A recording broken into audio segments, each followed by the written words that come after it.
এই কুকুরটাকে আমি এখানে আমরা এখানে বাসা নেওয়ার পর থেকে দেখতেছি এভাবে বাঁধা রাখা, টানা রোদের মধ্যে, এত গরম রোদ গেল, এই টানা রোদের মধ্যে বেঁধে রাখে। আবার এই যে ঝড় বৃষ্টি, প্রচুর পরিমাণে বৃষ্টি, তার মধ্যে এভাবে বেঁধে রাখছে।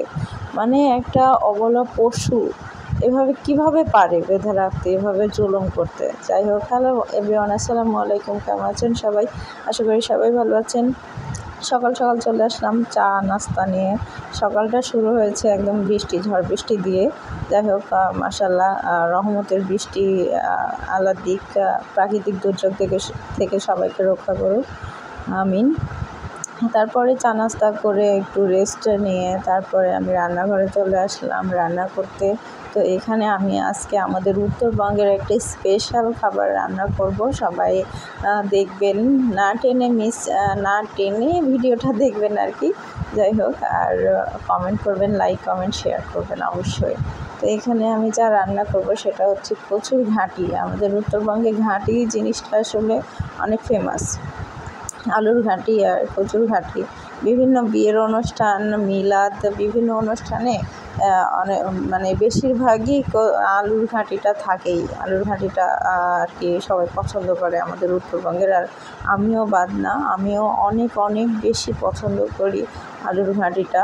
তো আর এখানে হচ্ছে কচুর ঘাঁটি, এটা হচ্ছে আমাদের এই যে যেমন বাঁশ বাগানের বা কোনো জঙ্গলের ধার দিয়ে যে কচুগুলা হয় আর কি, জমির আল দিয়ে বা বাড়ির আশেপাশের যেগুলা দিয়ে কচুর গাছগুলা হয়, সেই কচুর হচ্ছে গোড়ার মোথাগুলা বা গোড়ার যে ছোট ছোট মুখির মতো বইয়ের মতো থাকে, ওইগুলা তুলে সেদ্ধ করে তারপরে ছুলে খোসাটা ছাড়িয়ে তারপরে এইভাবে মাছ দিয়ে ঘাঁটিগুলো অনেক মজা লাগে।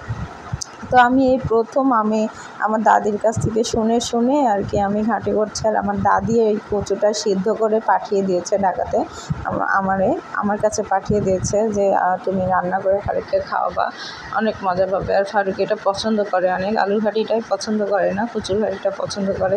সেজন্য আমি এখানে ট্রাই করতেছিলাম, দেখি কেমন হয়।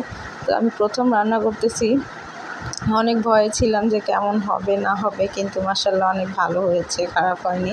ফারুক খেয়ে অনেক অনেক ভালো বলছে যে না, প্রথম হইলেও অনেক বেশি মজার হয়েছে। যাই হোক, এটা শুনে আসলে হাজব্যান্ড যখন তৃপ্তি করে খায়, রান্নার প্রশংসা করে, তখন আসলে কষ্টটা আর কষ্ট মনে হয় না। যে সারাদিন রান্না করার যে গরমের মধ্যে কষ্ট, সেই কষ্টটা আর কষ্ট মনে হয় না, অনেক ভালো লাগে যখন প্রশংসা করে খাবারের বা রান্নার বা কোনো কাজের, সেই কাজটা করতে উৎসাহ হয়, সেই কাজটা করতে আর খারাপ লাগে না, ভালো লাগে। তো যাই হোক, একটু বেশি কথা বলে ফেললাম। এই তো আমার মশলা এদিকে কষানো শেষ, মশলার মধ্যে মাছ অনেকক্ষণ কষাইতে হয়, কষানো শেষ। তারপরে ওই ছোটো কড়াইতে হবে না দেখে আবার বড় কড়াই নিয়ে নিয়েছি, বড় কড়াইতে দিয়ে দিয়েছি। এখানে স্টিমের হাওয়া এসে আমার ক্যামেরাটা ঘোলা করে দিচ্ছিল। আর এই তো আমি কচুটা দিয়ে দিলাম। আর ফ্রিজে রাখার কারণে কচুটা হচ্ছে কেমন জানি হয়ে গেছে, তুষের মতো হয়ে গেছে, কিন্তু রান্নার পরে একদম লিকুইড হয়ে গেছে। প্রথমের দিকে একটু তুষের মতো হয়েছিল, গুঁড়া মতো হয়েছিল আর কি। তারপরে এটা অনেকক্ষণ কষাইতে হয় আর কি। আর এই ঘাঁটির একটা জিনিস বেশি কষ্টকর, সেটা হচ্ছে যে এই সময় হাতে গরম ছিটা চলে আসে, পড়ে যায়, হাতে পড়ে, তখন ছ্যাঁকা খাইতে হয় আর কি। আর এখানে ফোটে অনেক, এই জন্য দূর থেকে আমি আর কি নাড়তেছিলাম।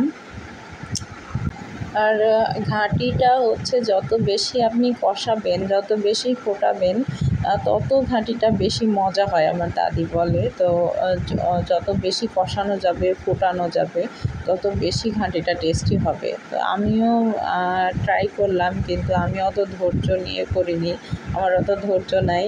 কিন্তু যতটুকুই কষাইছি বা ফুটিয়েছি, ততটুকুতেই মাশাআল্লাহ অনেক মজার হয়েছে আর কি। যাই হোক, আপনারা দেখে কি মনে করছেন, এটা কেমন লাগবে বা কেমন হবে অবশ্যই জানাবেন, লাইক কমেন্ট শেয়ার করবেন।